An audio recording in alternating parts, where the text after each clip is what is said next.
የተከበራችሁ አድማጮቻችን በወቅታዊ ዘገባችን በዛሬው ዕለትም እስራኤል በጥቅምት 7 2005 ዓ.ም በቅዳሜ ቀን የጋዛ አሸባሪዎች ድንበር ጥሰው በመግባት የፈጸሙትን ከባድ የሽብር ጥቃትና እየጠለፉ ወደ ጋዛ መውሰዳቸው ጋር ተከትሎ ደግሞ የተነሳው ጦርነትን በተመለከተ በመንግስታዊ ደረጃ በዛሬው ዕለት እየተከበረ ነው። የመታሰቢያ ስነ ስርዓቱ እንዴት ይታያል? ሰጠኝ ዘመነ።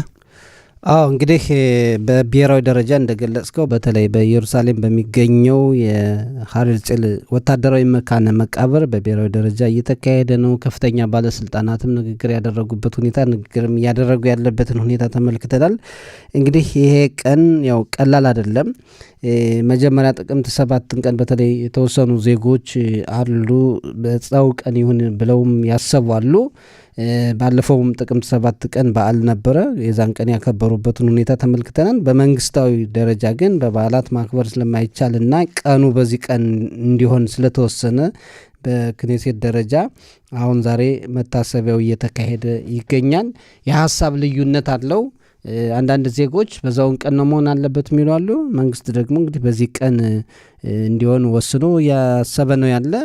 በአጠቃላይ ትልቁ ነገር ይህ ቀን ያው በብሔራዊ ደረጃም ሆነ ዜጎች ለራሳቸው ማሰቡት እስራኤል የማትረሳውና በተለይ ከተቋቋመች በኋላ እንዲህ አይነት ከባድ የሽብር ጥቃት የደረሰባት ያም ችግር እስካሁን ያለቀቃት ሁኔታ ብዙ ጉዳትም ብዙ ጥሩ ነገርም ያመጣላት ነገር መሆኑን እናውቃለን። ምክንያቱም በዚህ ጦርነት ብዙ መስዋዕትነት ተከፍሏል። እንደገና ደግሞ እንደ ሂዝቦላ ኢራን አይነቶችን ጥቃት የወሰደችበት ጥሩ አጋጣሚም ተፈጥሮላታልና ይሄ ቀላል ቀን አይደለም። የሀዘንተኛ ቤተሰቦችም በየመካነ መቃብሩ እየሄዱ ቤተሰቦቻቸውን የተለዩቸውን እያሰቡ ነው ያሉ። እንግዲህ ከጥቅምት 7 ቀን እስከ ዛሬ ድረስ 741 ቀናትን ወይም ከ2 ዓመት በላይ አስቆጥረናል።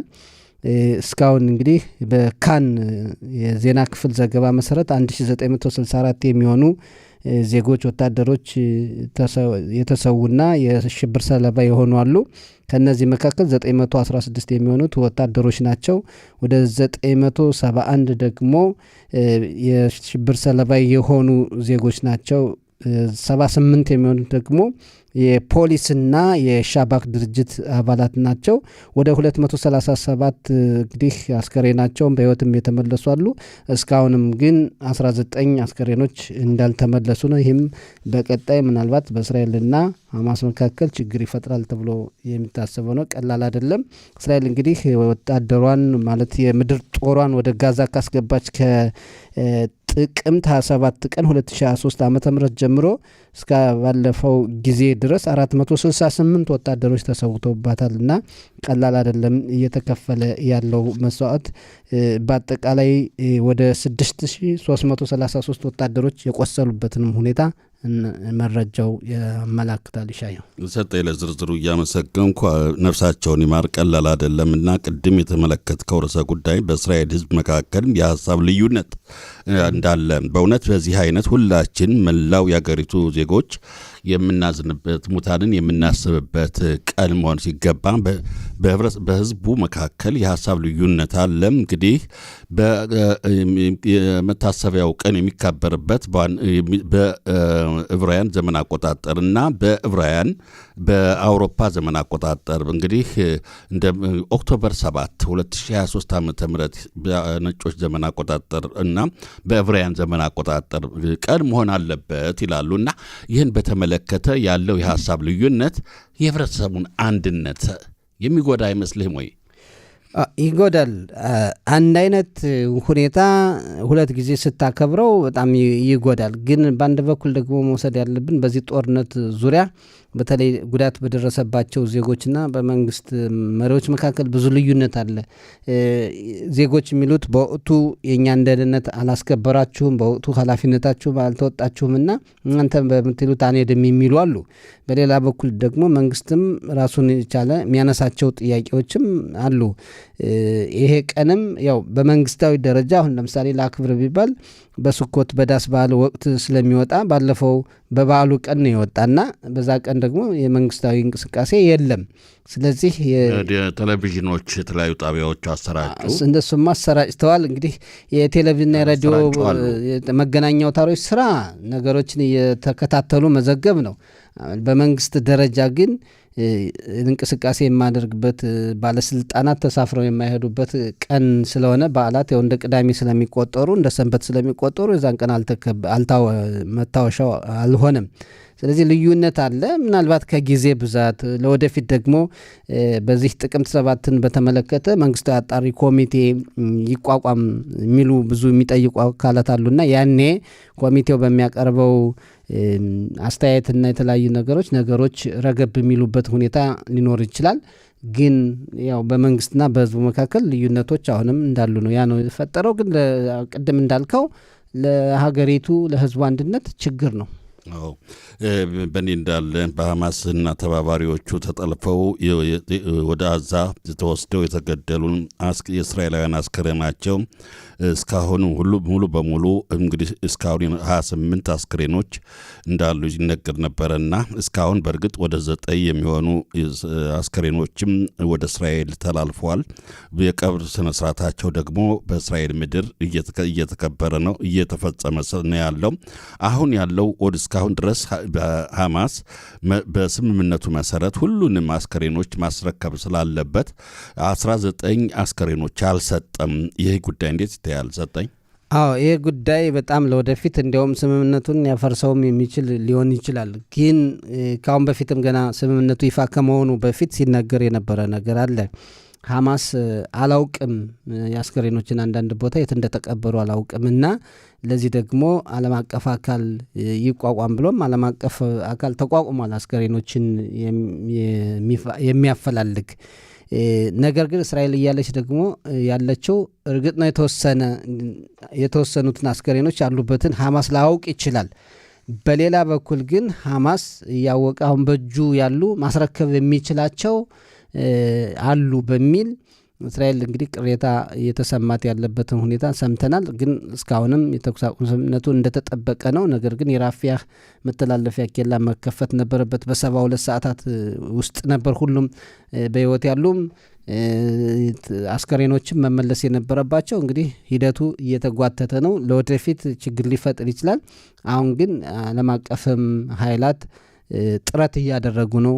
ሐማስም እንግዲህ ሆም ብሎ እንዳልሆነ የሚናገሩ አካላት አሉ። ግን የሐማስ ሁኔታ አይታወቅም። ያው መመለስ ግድ አለበት። ካላወቀ ደግሞ በፍርስራሾች ተቀብረው ሊሆን ይችላል።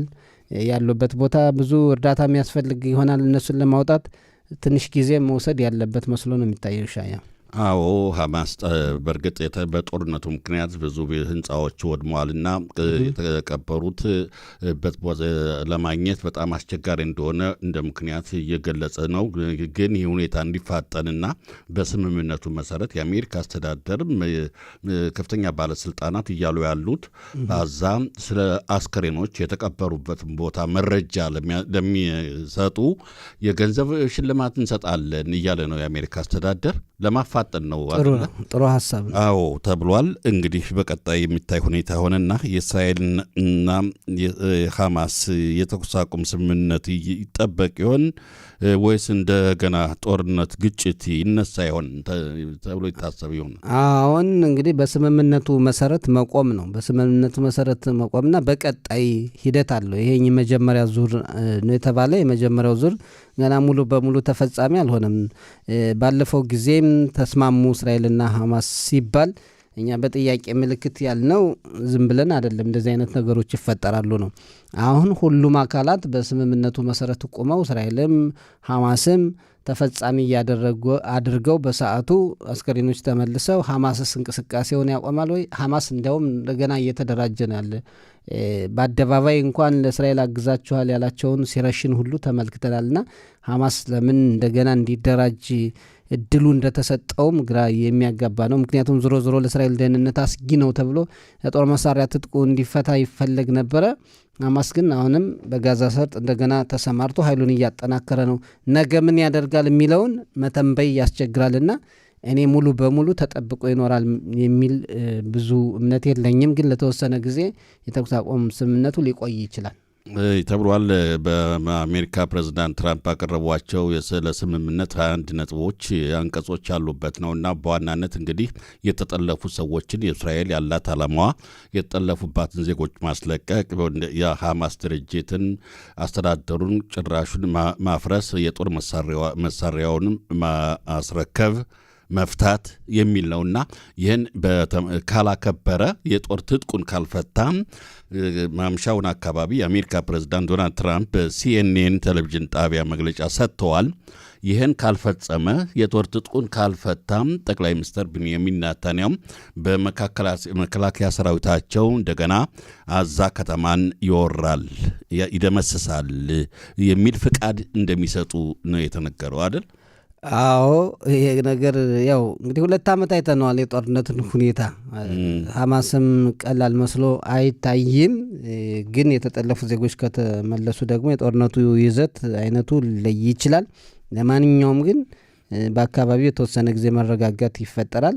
ሐማስ ግን አሁን በሚያሳየው እንቅስቃሴ የጋዛ ሰርጥን በተለይ ታጣቂዎችን የት እንዳቆያቸውም አይታወቅም። እንደገና እያሰማራ ራሱን እያጠናከረ ነው ያለ። ነገ ምን ያደርጋል የሚለውን ቅድም እንዳልነው የምንከታተለው ይሆናል።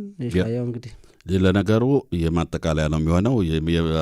አዛ ቀበሌ ያሉት ወገኖቹን ፍልስጤማውያን ለእስራኤል መረጃ ድጋፍ ያደርጋሉ ተብሎ የሚጠረጥራቸውን እያያዙ እየገደለን ይነገራል።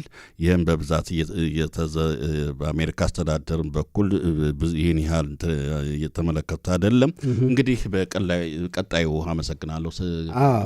እንግዲህ ቀላል አይደለም። ቀኑን ነው የበለጠ ዛሬ የምናስታውሰው። እንግዲህ ከዚህ ጋር የተያያዘ ነው። ሌላው አካባቢያዊ ሁኔታዎች አሉ። ለማንኛውም እንግዲህ ያው ዛሬ ሻያው የመታሰቢያውን ቀን በተመለከተ በእውነት ቀላል ነገር አይደለም። ይሄ እንደዚህ ሀዘንተኛ ቤተሰቦች ጋር ቃለ ምልልስ ማካሄዱም ራሱ ምን ያህል ከባድ እንደሆነ ምን አይነት ቃላትን መምረጥ አለብን ብለን ለማሰብ አይደለም። ቃሉ ይጠፋናል እኮ ቃሉ ይጠፋናል አንዳንዴ። ምን ትላለህ? 2 ዓመት ባስቆጠረ ጦርነት ላይ ሁሌ ብስረት የተሰዉ ወታደሮች ይህን ያህል ተገደሉ የሚለውን እንኳን ለዜና አድማጮች ለማድረስም በጣም እንደከበደ፣ ልጆቻቸው የቆሰሉ በሽብር ጥቃቱ ሌላም ጉዳት የደረሰባቸው ብዙ ሰዎች አሉ። ለእነሱም ሁሉ እንግዲህ ብርታት ያስፈልጋል። በተረፈ እንግዲህ ፕሮግራማችን ከሰዓት በኋላው በዚሁ ይጠናቀቃል። ምሽት ደግሞ እንጠብቃለን። ቴክኒክ ባለሙያዎቻችን ሮኔን ዳሃን፣ ኮቢ ሞር እናመሰግናለን። ለባልደረባችን ሀና አስፈራውም እንደዚሁ ለአጠናካሪያችን እናመሰግናለን። ይሻያው አሁን ሰጠኝ ዘመንና ይሻያው ደጉ ሆንን አስተናገድን። ለሙታን በሙሉ ነፍሳቸውን ይማር። ምሽትም እንግዲህ እንደዚህ እናናግራለን። መጠየቅ የምትፈልጉ አድማጮችም ካላችሁ ደውሉልን። ተረፈ መልካም ቀን። ነፍስ ይማር።